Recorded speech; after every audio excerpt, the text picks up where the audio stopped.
De var engang en millionforretning, og nu prøver de igen. Popgruppen Aqua gik fra hinanden i 2001, men nu er de sammen igen.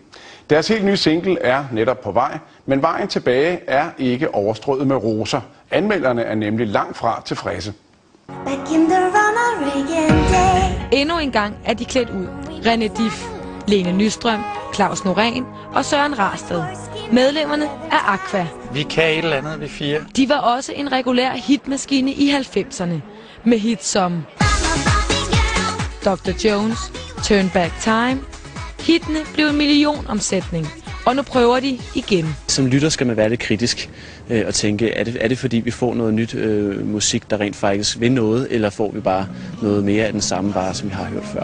De kommer jo altid til at spekulere, altså, og vi har ikke noget gennem, altså overhovedet ikke. Jeg synes, de 3 nye sange, vi har lavet, der synes jeg, vi har rykket os. Men vi kan jo ikke løbe fra der, hvor vi kom fra, og heldigvis for det. I dag er bandet ved at indspille videoen til deres nye single, og anmelderne har allerede smuglyttet. Dommen er hård. Jeg synes ikke, det er særlig spændende musik. Jeg synes, det er metervare noget tykke gummipop, som de har lavet før. Det er ufarligt, men det er godt lavet på mange måder. Det var dog lidt inden, at videoen er færdigklippet, men energien fejler intet. Selvom comebacket til hitlisterne er fyldt med hårdt arbejde.